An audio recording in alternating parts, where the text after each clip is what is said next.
Bonsoir à tous et bienvenue dans votre journal sur ITV. Le professeur Amsatou Sow Sidibé et sa famille sommet de quitter leur logement de fonction.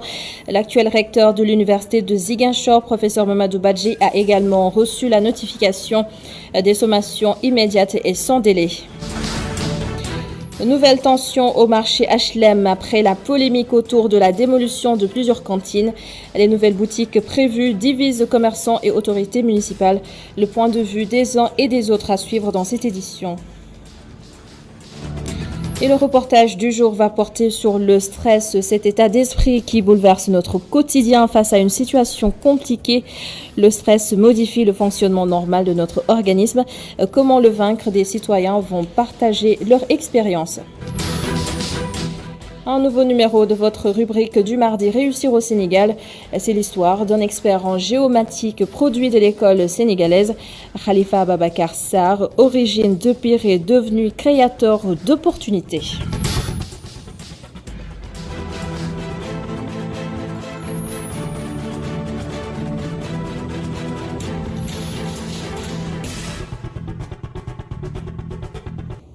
D'abord, cette nouveauté dans l'affaire des 5 Sénégalais tués dans un incendie criminel à Denver aux États-Unis.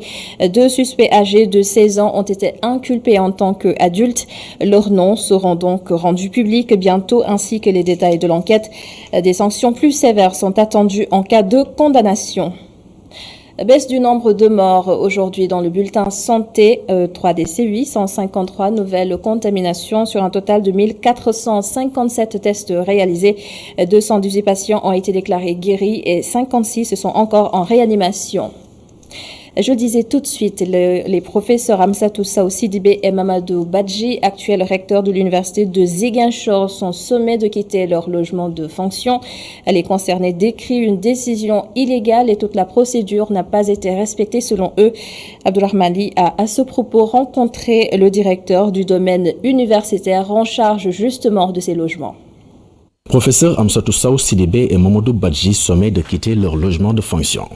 Comme chaque année, la commission d'attribution des logements universitaires de l'UCAD a tenu une rencontre le 7 juillet 2020. Tous les syndicats et chefs d'établissement avaient été représentés. Plus de 60 logements, dont celui de professeur Amsatou Sow Sidibé à la retraite et Mamadou Badji, actuel recteur de l'université de Ziguinchor, étaient remis en compétition. La direction de la gestion du domaine universitaire chargée de matérialiser les décisions de la commission a délivré des attestations d'affectation de logements aux nouveaux occupants. Dès lors, ceci devient une affaire qui concerne 2 privés, entre le nouveau locataire et celui qui est sommé de quitter en croire le directeur de la direction. C'est à ce moment d'ailleurs que le professeur Moussa Seydi saisit son avocat pour entrer en possession de son nouveau logement de fonction, en croire le directeur de la gestion du domaine universitaire. Une issue déplorable en croire ce professeur qui a préféré s'exprimer sous le couvert de l'anonymat. Déplorable qu'une telle sommité, de telles sommités, parce que le professeur Seydi aussi en est une, se livre comme ça, se donne comme ça en scène devant les tribunaux, mais pour une affaire qui aurait pu être évitée. Ça aurait pu être évité. Comme on dit, le linge sale ne doit pas se laver en public. Il y a beaucoup de choses à déplorer. Puis ce n'est pas digne de notre rang.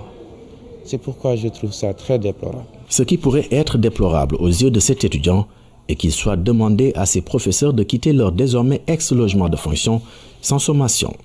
Tel n'étant pas le cas, Sekouba trouve la décision plutôt logique. L'autre qui a été affecté à Ziguinchor, il est temps qu'il aille bénéficier des avantages à Ziguinchor et libérer ici l'espace. Maintenant, reste à savoir s'ils ont été avisés de leur départ ou pas.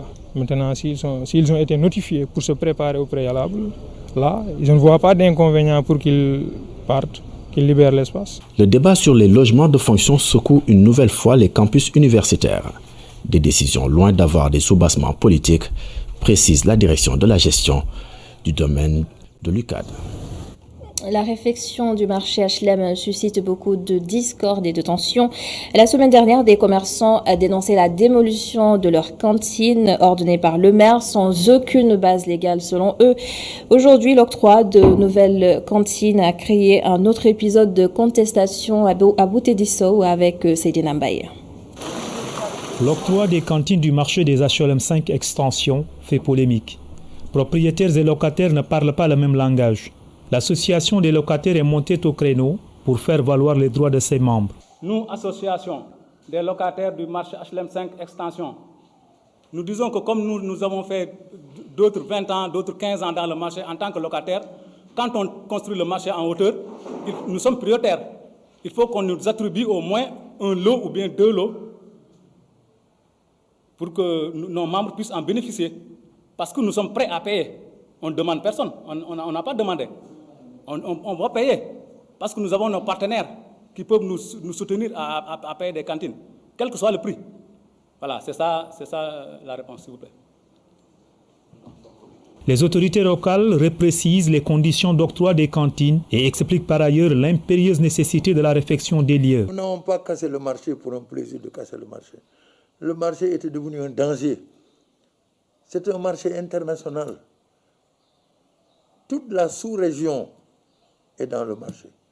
J'ai commencé par dire, j'ai envoyé un communiqué pour dire, toute personne propriétaire d'une cantine est tenue de se présenter au bureau des allées marchés de la commune avec ses papiers.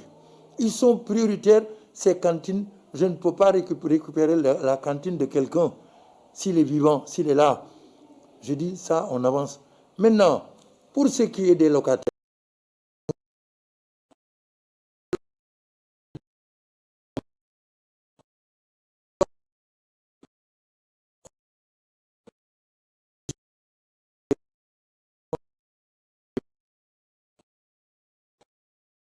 de payer, ils payent une cantine. Ça, je pense qu'il n'y aura pas de problème. Je donne la garantie que ce sera quelque chose qui sera mis sur le tapis. Clairement, toute personne ayant droit, remplissant les conditions, recevra sa cantine légalement. Même s'il suscite remous et controverses, ces travaux de réfection commencés depuis 2015 se poursuivent en attendant une issue consensuelle. Macky Sall a été désigné président en exercice de l'Union africaine pour la période 2022-2023. La CEDEAO a endossé la candidature du Sénégal à l'issue d'un sommet extraordinaire tenu ce mardi en visioconférence. Débat ou le un jour ou encore déballage, voilà ce qu'on a constaté au sein de la classe politique sénégalaise. Le colonel Momar Gueye, écrivain, déplore un manque de respect envers l'opinion publique, des manquements qui, selon lui, constituent des entraves à la morale constituent une entrave à la morale dans un pays qui se dit démocratique. Ces explications au micro de Dieba. Je crois qu'il faut que les gens revoient les règles de réserve, éviter les déballages, éviter les injures, éviter tout ce qui est un acte blâmable et qui n'honore pas notre pays. Je crois qu'il faudrait qu'on revoie tout ça. Ça me semble essentiel pour l'intérêt de notre pays. C'est-à-dire les acteurs, ce sont les politiciens, ce sont les fonctionnaires. Ce sont ces gens-là qui s'occupent un peu des affaires de l'État. C'est à eux de faire leur introspection et de se comporter de manière souhaitable. Voilà ce qu'il faut retenir. Je pense que c'est extrêmement important. On ne peut accuser personne d'autre que ceux qui sont ceux qui se mettent un peu à dévoyer la morale au niveau de l'État. Ils exercent une vraie fascination sur la plupart d'entre nous, les chaussures. Certains sont même prêts à dépenser une folie juste pour une paire. Aimer les chaussures, c'est aussi savoir choisir la paire qui nous convient et qui reflète le mieux notre personnalité. Moussa Fall a filmé des chaussures de Sénégalais qui ont bien voulu partager avec nous leurs choix et préférences. Reportage Boubacar Dieng. C'est la période des vacances pour ces groupes de jeunes. Le temps d'une après-midi, ils transforment le jardin public de Niaritali en plusieurs terrains de football. Pendant ce temps, un groupe de 3 étudiants en médecine rentre après les cours. À leurs pieds, des baskets. La plupart du temps, quand moi j'achète des baskets, en fait, c'est souvent par rapport à la hauteur des semelles. Parce que quand je porte des baskets, j'ai envie que ce soit joli, mais que ça te donne une certaine hauteur par rapport aux autres, quoi. Quand une chaussure est jolie, il y a beaucoup de couleurs, tu as plus envie d'acheter ça qu'une chaussure qui est noire. Pour eux, il est plus question de confort et de style vestimentaire. Parce que c'est le style vestimentaire en fait. S'habiller, on a besoin de se chausser en fait. Je pense que si je vise sur la qualité, ça pourra me faire plus de temps et j'aurai moins de dépenses là-dessus. Et aussi en fonction du confort. Sur le trottoir non loin du rond-point Jet d'eau, cet étudiant cherche des chaussures chez un vendeur. Il a déjà 8 paires de chaussures, sans doute la 9e s'il s'entend avec le vendeur. Je vois d'abord que l'essentiel c'est de m'habiller d'abord que je sois présentable aux yeux des gens. Je dépense 5 000, 6 000, mais le plus cher ici c'est 8 000. Moi je ne dépasse pas les 8 000, raison pour laquelle je viens ici chaque fois. Les chaussures protègent nos pieds et leur permettent de jouer efficacement leur rôle de maintien de l'équilibre du corps, de la protection. Les chaussures passent au rang d'accessoires esthétiques incontournables qui donnent de la valeur à la personne. Merci beaucoup Boubacar Dieng pour ce reportage. C'est un état psychologique qui survient lorsque l'on fait face à une situation particulière. Le stress perturbe la vie quotidienne de milliers de personnes à travers le monde et précision, c'est différent de l'angoisse et de l'anxiété. Le stress a de grosses répercussions sur notre santé. Mohamed Ndiaye a recueilli des témoignages sur comment justement dépasser cet état psychologique. Voici son reportage.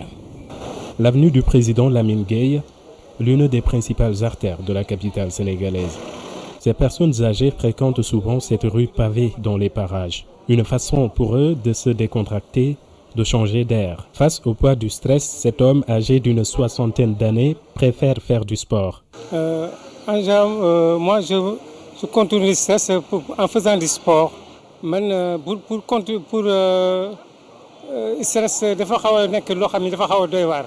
Parce que mën na indi ay maladies yu bëri yoo xam ni ci nit ki moo tax toujours nit la war a éviter stress mën na kii di def sport man en général damay def sport mu defoon sport si damay dem seeti sama mbokk yi wala les week-ends football mais def naa sport yu bëri na quand même def naa football def naa athlétisme def naa basket ak handball yëpp mais le football moom moo doon sama passion. Mais pour s'évader, il n'y a pas que le sport. Âgé d'une 30aine d'années, ce jeune commerçant vit ses moments d'anxiété. Il fait plutôt le choix d'aller voir ses proches pour se libérer. Non, man stress pour me dîner damay dem voyager dem ci famille bi. Pour me débarrasser du stress, je préfère rendre visite à mes proches, par exemple ma mère, ma femme, ainsi que mes enfants. Une fois auprès de le je me sens en paix. C'est l'unique remède qui peut m'éloigner du stress. Le stress peut avoir des répercussions sur la santé, avec des conséquences psychologiques pouvant aller jusqu'à la dépression. En ces temps de couvre-feu et l'interdiction des rassemblements, nombreux sont ceux qui peinent à combattre le stress par le biais du sport. C'était donc le reportage du jour sur le stress. Une note de sport. L'Union des fédérations ouest-africaines de football UFOA a procédé ce mardi au tirage au sort de la compétition UFOA des U17 qui aura lieu à Thiès du 5 au 13 février. La sélection nationale U17 est logée dans la poule A en compagnie de la Gambie et de la Mauritanie. La poule B est composée de la Sierra Leone, de la Guinée-Bissau et du Mali. Le vainqueur du tournoi se qualifiera pour la prochaine Coupe d'Afrique des Nations en catégorie U17. La suite du journal.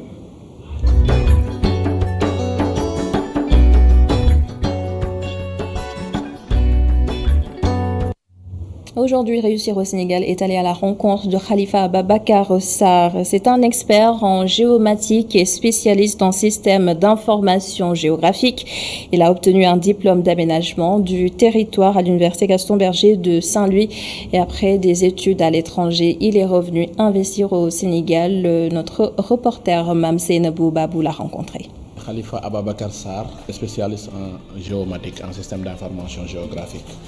En lui offrant une bourse pour intégrer une prestigieuse école au Nigeria, la CEDEAO était persuadée d'une chose. Khalifa Ababacar Sarr a du talent à revendre. Le natif de Pire, dans la région de Thiès, est actuellement le directeur de groupe. J'ai intégré le lycée de la Fosse pour obtenir mon baccalauréat en 1997. Puis j'ai intégré l'université Gaston Berger de Saint-Louis en 1997 et ayant obtenu une maîtrise en aménagement du territoire à l'université Gaston Berger, j'ai eu une bourse de la CEDEAO après pour intégrer l'école de formation des techniques de levée aérospatiaux du Nigeria de la CEDEAO. Et entre-temps aussi, j'ai eu à travailler quelques années au Sénégal pour repartir au Canada et faire une formation en modèle numérique de terrain, photogrammétrie et télédétection. Après avoir aussi fourbi ses armes au Canada, au Japon et en Europe, cet expert en géomatique est rentré au bercail pour jouer sa partition. Ne pas réussir à l'école, ce n'est pas un gage d'échec. On peut pousser les jeunes aussi à auto-créer des entreprises. Parce que nous-mêmes qui sommes ici, le groupe Téléphase, on est 3 jeunes Sénégalais, l'un dans la fibre optique, l'autre dans les assistances en maîtrise d'ouvrage, l'autre en informatique. Mais on s'est dit que nous allons rester dans notre pays, bâtir un sacerdoce. Et ce sacerdoce, c'est quoi? Une grande firme qui emploie aujourd'hui plus de 40 personnes. Spécialiste en système d'information géographique, Khalifa est fondamentalement contre l'immigration clandestine des jeunes Africains. Et pour cause... Bon, je leur conseillerais de rester. Pourquoi je leur conseillerais de rester? Aujourd'hui, le Sénégal a tout ce dont ils vont chercher à l'extérieur. Et c'est un mirage seulement. C'est comme aujourd'hui, si tu prenais une route goudronnée, vous voyez semblant d'eau de loin, arriver, vous ne trouvez rien. C'est comme ça. Aujourd'hui, toutes les matières premières traitées dans les usines européennes, les usines asiatiques en partie, en Chine, etc., c'est privé de l'Afrique. Donc l'Afrique est toujours le berceau de l'humanité. Ce cadre veut faire des émules dans un pays qui a besoin de ses fils les plus ingénieux pour relever les défis de l'heure. Mon option, c'est d'être autochtone. Moi, je suis sénégalais de sang et de souche. Je veux rester au Sénégal. Je n'ai jamais pensé vivre ailleurs que le Sénégal, parce que tout peut se faire ici et même à tout moment.